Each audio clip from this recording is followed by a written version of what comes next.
Hello guys. उम्मीद करता हूँ कि आप सब अच्छे से होंगे। और जैसा कि आपको पता है कि आज संडे है, तो हम हर संडे को एक हिंदू लॉ का नया टॉपिक डिस्कस करते हैं, क्योंकि वो इंटरेस्टिंग भी होता है और आसान भी होता है और समझने में भी इजी होता है, क्योंकि इंटरेस्टिंग होता है, इस वजह से समझने में काफ़ी इजी लगता है।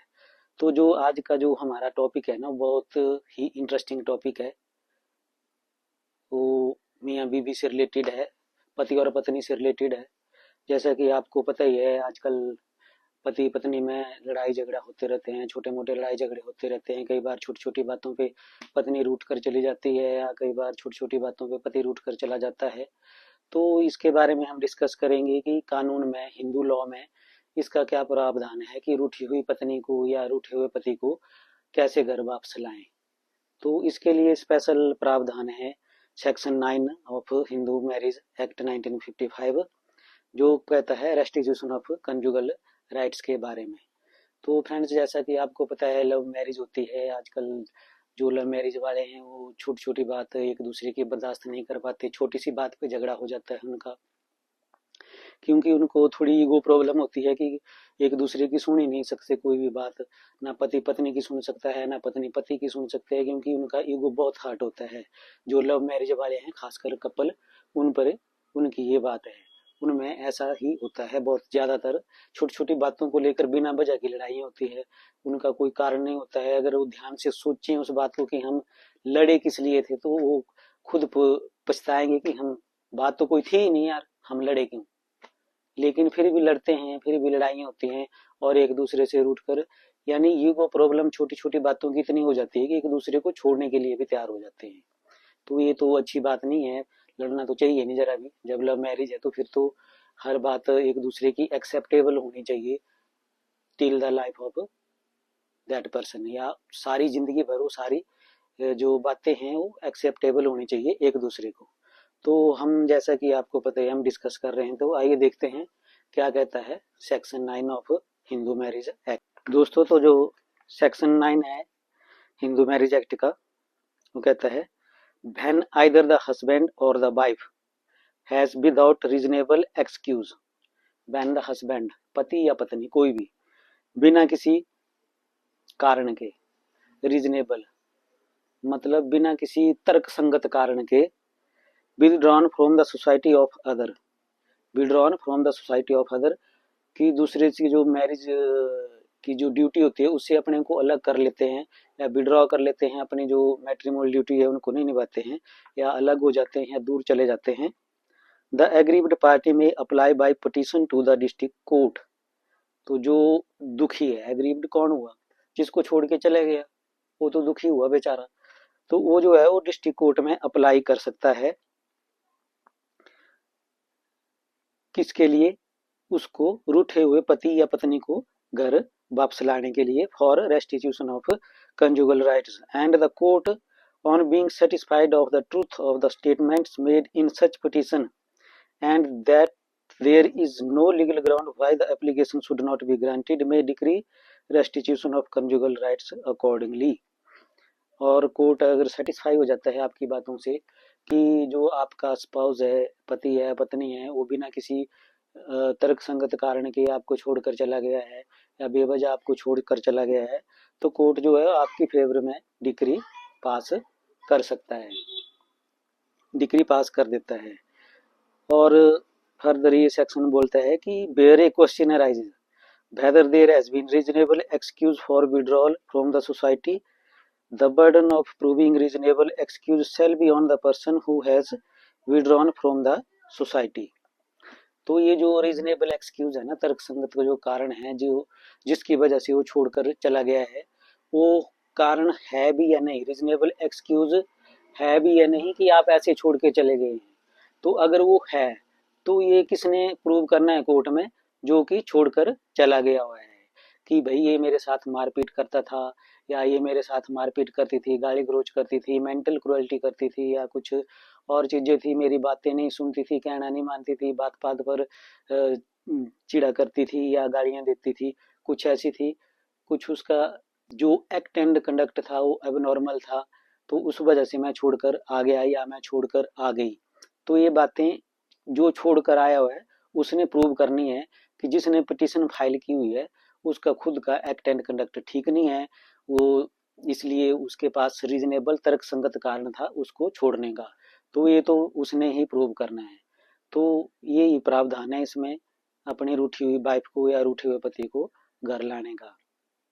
लेकिन जो रीजनेबल जो तर्कसंगत कारण है वो क्या हो सकते हैं? अगर तर्कसंगत कारण है जैसे मारपीट लड़ाई झगड़ा करता है या करती है तब छोड़ कर गया है, तब तो डिक्री आपके फेवर में कोर्ट नहीं देगा, आपकी तरफ फैसला नहीं होगा।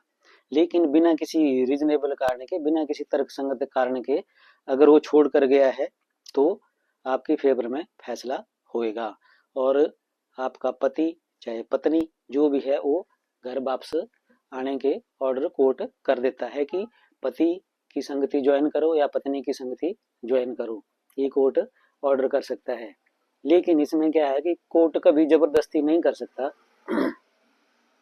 कि जबरदस्ती घर भेजेगा, ऐसा नहीं है, ऐसा कोई प्रावधान नहीं है इसमें।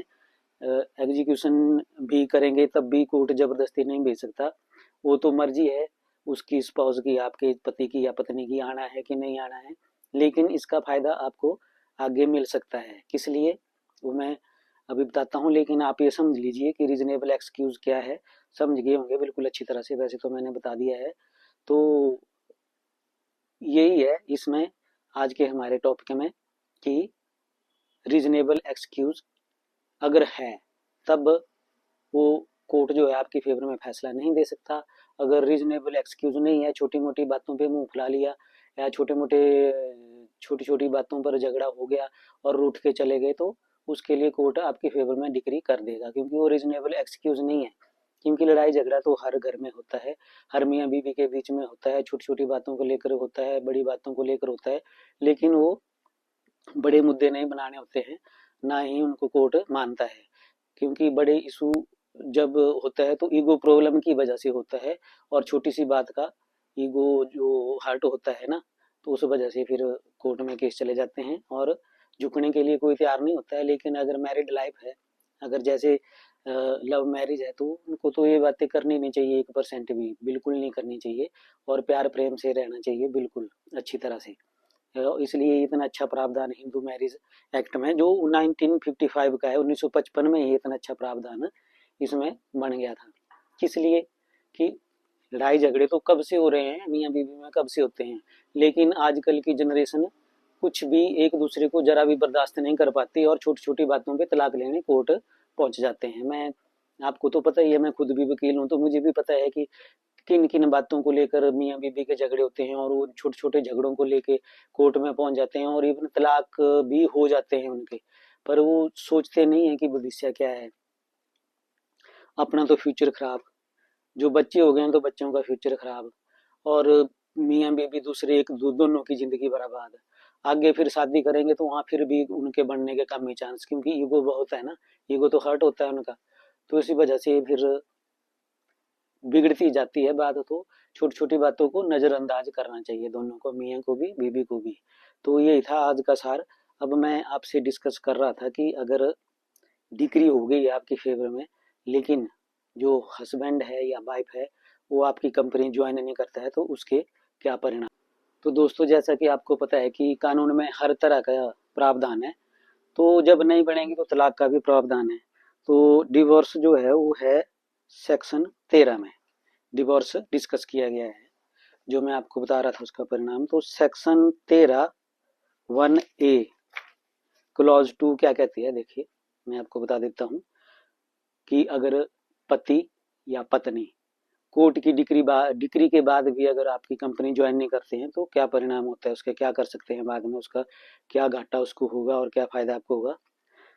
That there has been no restitution of conjugal rights as between the parties to the marriage for a period of 1 year or upwards after the passing of a decree for restitution of conjugal rights in a proceeding to which they were parties। तो अब मैं आपको detail में समझाता हूँ, क्योंकि ये बड़ा इंटरेस्टिंग टॉपिक है, तो मैंने ब्लैक बोर्ड का इस्तेमाल नहीं किया है इसके लिए, आपको ऐसे बता रहा हूँ। तो ये जो सेक्शन 13 1A क्लॉज 2 है, ये बोलती है कि जैसे आपने restitution of conjugal right rights का केस कोर्ट में कर रखा था और कोर्ट ने आपकी फेवर में डिक्री कर दिया, लेकिन आपका पति जो है या पत्नी जो भी है 1 साल तक आपकी कंपनी ज्वाइन नहीं करती है या उससे ज़्यादा ज्वाइन नहीं करती है, तो वो एक आपके लिए ग्राउंड बन जाता है, डिवोर्स का ग्राउंड आपके लिए बन जाता है। उसी ग्राउंड पर आपको कोर्ट डिवोर्स दे देगी, क्योंकि उसकी तरफ से वो डिजर्शन काउंट हुआ, क्योंकि उसने कोर्ट के ऑर्डर के बाद भी आपकी कंपनी ज्वाइन नहीं की है, यानी कोर्ट के ऑर्डर की अवहेलना की है और आपकी कंपनी ज्वाइन नहीं की है, आपको डिजर्ट कर दिया है, कंप्लीटली डिजर्ट कर दिया है, तो डिजर्शन का ग्राउंड इसको माना जाता है। और this is the one of the ground for taking divorce from that person, whether husband और वाइफ। तो ये एक ग्राउंड है तलाक का, जो शायद आपको पता हो ना हो, लेकिन मैंने आपको बता दिया है। अगर आप स्टूडेंट हैं, एडवोकेट हैं, अगर नहीं पता था तो मैंने आपको बता दिया है। बिल्कुल वेरी सिंपल बात है कि ये भी एक ग्राउंड तलाक का बन सकता है, लेकिन मैं तलाक की फेवर में नहीं हूँ। मैं तो आपको जस्ट पढ़ा रहा हूँ, इसलिए मैं आपसे डिस्कस कर रहा हूँ। अदरवाइज तो कोशिश यही रहनी चाहिए हर अधिवक्ता की, हर लॉयर की, कि घर जो है वो बसे, उजड़े ना। मैं भी यही कोशिश करता हूँ। सबसे पहले मेरे पास जितने भी केस आते हैं कि उनके आपस में सेटलमेंट हो जाए। तो ठीक है दोस्तों, आज का यही था, जो बड़ा इंटरेस्टिंग टॉपिक है। मुझे लगता है कि आपको समझ आ गया होना। तो अगले में देखते हैं अब क्या डिस्कस करेंगे। शायद डिवोर्स का ही डिस्कस करना पड़ेगा फिर, क्योंकि उसके बाद जुडिशियल सेपरेशन के ग्राउंड भी सेम है, तो डिवोर्स ही डिस्कस करेंगे अगले संडे को। तो ठीक है दोस्तों, आप देखिए मेरे वीडियो को, शेयर भी कीजिए ताकि आम लोगों तक ये नॉलेज जो है, बेसिक नॉलेज पहुंच सके।